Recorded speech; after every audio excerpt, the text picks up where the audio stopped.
అనగనగా ఛానల్‌కి అందరికీ స్వాగతం.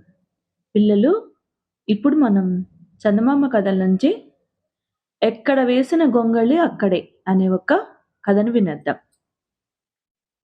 రామాపురం మొత్తానికి అనంతాచార్యులొక్కడే వైద్యుడనమాట.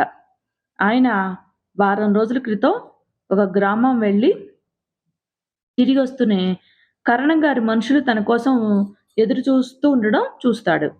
ఇంకా ఏమిటా అని చెప్పి కనుక్కుంటే, గ్రామ కరణం గారు 2 రోజులుగా మూసిన కన్ను తెరవకుండా జ్వరంతో పడి ఉన్నట్టు ఈ ఆచార్యులు గారికి తెలుస్తుంది. ఇంకా ఆయన అప్పటికప్పుడే మందుల పెట్టెతో సహా ఇంకా హడావిడిగా కరణం గారింటికి పరిగెత్తుతాడనమాట. కరణం గారికి జ్వరం ఎక్కువగానే ఉంటుంది. ఆయన పడుకున్న గది ముందు ఇంకా చుట్టాలు, ఊళ్ళో పెద్దలు అందరూ ఈ అనంతాచార్యుల కోసం ఎదురు చూస్తూ ఉంటారు. ఇంకా అనంతాచార్యులు అక్కడికి చేరుతూనే ఎవ్వరిని పలకరించకుండా తిన్నగా రోగి ఉన్న గదిలోకి వెళ్లి తలుపులు మూస్తాడనమాట. రోగుల్ని ఏకాంతంగా పరీక్షించడం ఆయన అలవాటు. అయితే ఎంతసేపటికి ఇంకా ఆచార్యులు ఆ లోపల నుంచి రాకపోయేసరికి లోపల ఏం జరుగుతున్నదో అని చెప్పి ఇంక బయటున్న వాళ్ళందరికీ కంగారు కంగారుగా ఉంటుంది. ఇంతలో ఆచార్యులు గారు తలుపులు కొంచెం ఓరగా తెరిచి కర్ణం గారి పెద్దబ్బాయితో, "బాబూ, ఒక పెద్ద మేకుంటే తెప్పించి పెడతావు" అని అడుగుతాడు. ఇంకా ఆచార్యులు తెమ్మన్న మేకు క్షణాల మీద వచ్చి చేరుతుందనమాట. ఇంకా ఆచార్యులు గారు దాన్ని తీసుకొని మళ్ళీ తలుపులు ధనామని మూసుకుంటాడు. ఇంకా లోపల నుంచి చిన్న చిన్న చప్పుళ్ళన్నీ వినిపిస్తూ ఉంటాయి. కొంతసేపయ్యాక తలుపులు మళ్ళీ కొద్దిగా తెరుచుకుంటాయి. ఇంకా ఆచార్యులు గారు బయటికి తొంగి చూసి కరణం గారికి ఎలా ఉన్నదని మునసబడిగిన ప్రశ్న వినిపించుకోకుండా, "ప్రస్తుతానికి సుత్తొకటి తెప్పించి పెట్టండి. తర్వాత మాట్లాడదాం" అని జెప్పంటాడు.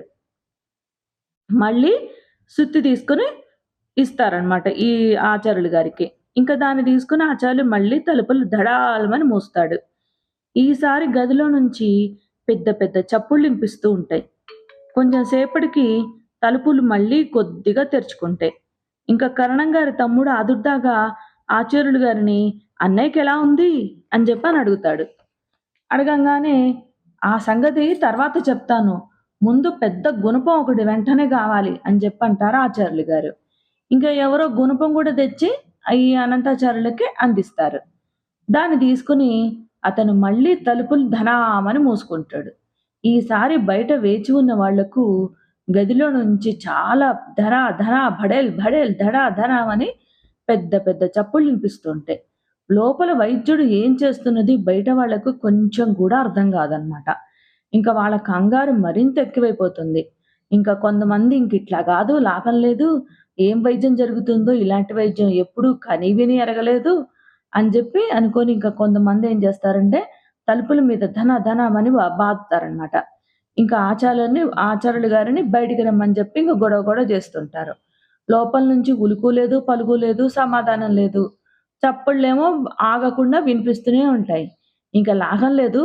ఏం చేస్తున్నారు ఆచార్యులు గారు? ఇలాంటి వైద్యం ఏం వైద్యమో అర్థం కావట్లేదనుకోని ఇంక అందరూ కంగారు పడి తలుపులు బద్దలు కొట్టి సంగతేమిటో చూడండి. చెవులు గింగిర్లెత్తి ఆ చప్పుళ్ళేమిటి? ఈ వైద్యం ఏంటి? అని చెప్పి అంటారు మున్సిప్ గారు. ఇంకేముంది క్షణాల్లో తలుపులు పగలగొడతారనమాట. లోపల కరణం గారు పడుకుని ఉన్న మంచానికి సమీపంలో నేల మీద కూర్చొని తన మందులు పెట్టి తాళాన్ని పగలగొట్టడానికి మేకు, సుత్తి, గుణపము రకరకాలుగా ఉపయోగిస్తూ అనంతాచార్యులు నానా అవస్థ పడుతూ కనిపిస్తాడనమాట. ఇంకా అది జూసి అప్పటి వరకు ఆదుర్దా పడిపోతున్న వాళ్ళందరూ ఒక్కసారి గొల్లున నవ్వుతారనమాట. కథ కంచికి మనం ఇంటికి. నచ్చితే లైక్ చేయండి, షేర్ చేయండి, సబ్స్క్రైబ్ చేయండి.